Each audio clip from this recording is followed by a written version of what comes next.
Hey everyone, Happy New Year from Victoria, British Columbia. I'm Tony Joe from Remax Camosun, and I'm here to deliver to you the sales stats report for real estate in Victoria for the month of December 2013. And I'm also going to give you a summary as to what happened for the entire calendar year 2013. I am right now in one of my favorite spots in all of Victoria. It's up by Gonzales Hill. There's this lookout. You can see behind you here the fantastic ocean view you get here and all the waterfront homes that are along the scenic marine drive here. It's December the 6th right now. It's our first full week back to work in the calendar year. It's about, the car says it's 4.5 degrees, feels a little chilly, and it's windy, so hopefully you can hear the sound okay here. You can see I'm just in a blazer and a jacket, so it's not super cold, although it is a little bit on the chilly side for us native Victorians. But the good news is, no snow, no shoveling. Sadly for the kids, we didn't get a white Christmas, but we get one of those every once in a while. Anyways, here we go. Let's talk about the numbers. For December 2013, we had 355 sales. That represents a 25% increase over December 2012 numbers, which ended up at 283 sales. There were 437 new listings versus 405 the year before. And the total number of listings at the end of the month was 3,554 versus 3,896. So a couple things. Numbers are down for the month of December, as is usual. The new inventory reduces quite a bit from the previous couple of months. And of course, the reason for that is that people decide that they don't want to put their properties for sale during the Christmas holiday. But mind you, 437 people did.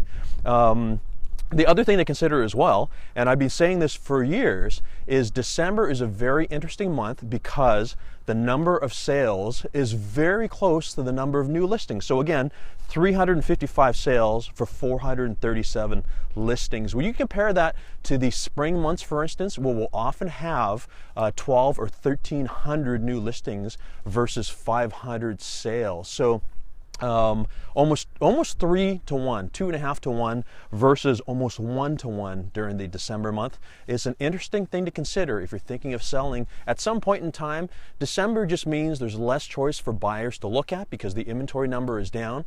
And the other thing too is typically the buyers in December are a little, their motivation is different because they're not people who are out there just wanting to look and search around. They usually are looking for a specific reason. And we'll talk about that in another video. Now, as far as sales for the year, let's talk about 2013. We ended up at 5,998 sales. That is an increase of about 4.3% versus 5,747 in 2012. Now, the interesting thing about that is we started 2013 very poorly. In fact, in the first quarter of 2013, we were 270 sales short from the year before. So when you think about it, we not only picked up, but we exceeded the sales numbers for 2012. And this is something that not everyone had foreseen. You know, in the end of the day, it's 4%. So for all intents and purposes, it was stable. It was a stable year, but it really made a soft start into a good finish. When we think about sales again, so for December, we were at 355 sales.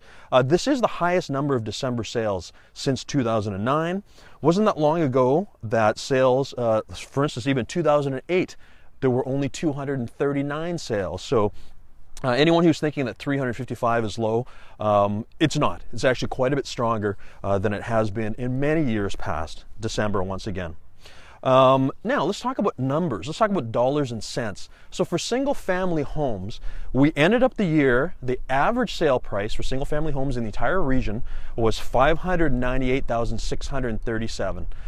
This was a slight reduction, and by slight I mean 0.77% versus 2012's $603,298. So again, flat, really no change occurred there.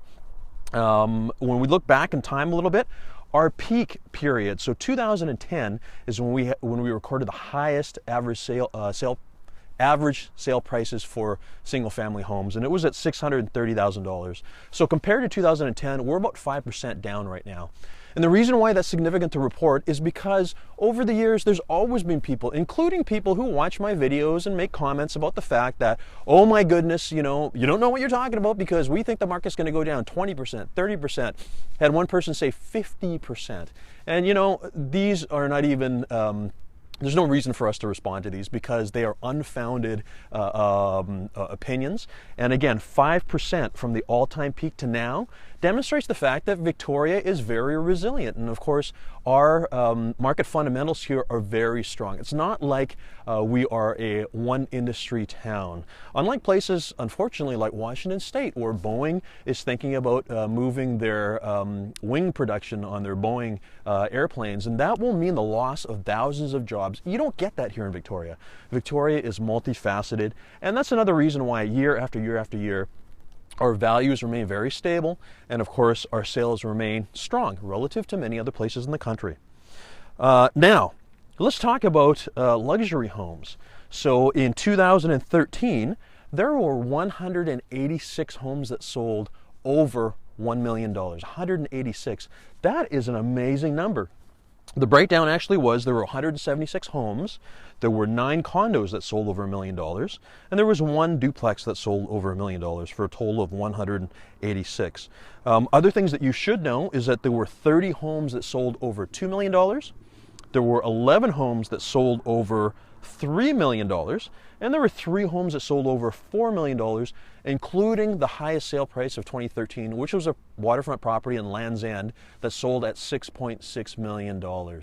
That's an example of the higher end of Victoria real estate. The funny thing is I look back to when I started in real estate, it was 1991. I did a search of how many properties sold over $1 million, and I was surprised to find out that there were only 4 sales in 1991 in the whole Victoria region over $1 million, from $1 million to 1.425. That was the top end of the market 22 years ago. And that was a waterfront property in the Uplands, which incidentally resold in 2006 after having been rebuilt at $9.75 million. Not a bad return, huh?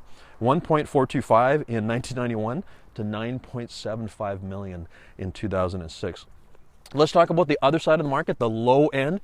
The cheapest property that sold in the Victoria region that was not a mobile home leased property or a float home, but an actual home on a lot was in Langford on Claude, and it was a mobile home that was on a piece of land, sold at $235,000 last year.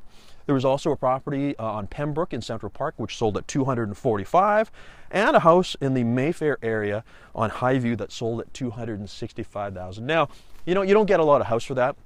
All 3 of these houses basically said that there was a lot of work to be done. The one on Pembroke in particular was lot value only.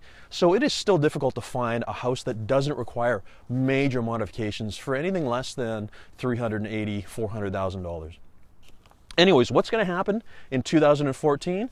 My forecast is it's going to be stable. There's really no indicators or signs that say we're going to have any major change either up or down. Interest rates should still remain where they are right now, which is a low rate, and is a great time for anyone who's thinking of getting into the marketplace. We are not seeing any major increases by any means, but then again, we're not anticipating any major reductions either too. And when you think about it, like I said, from our all-time high to now, there was a 5% adjustment. We're not even going to see those kind of numbers. So that's what's going to happen in 2014. I will see you throughout the year because, of course, I do my reports to you every single month. And as always, I thank you all for being supporters of Tony Joe and Associates. If there's anything that we can do for you for real estate here in the Victoria region, please do not hesitate to call or email. We are here to serve, and I will see you this time next month.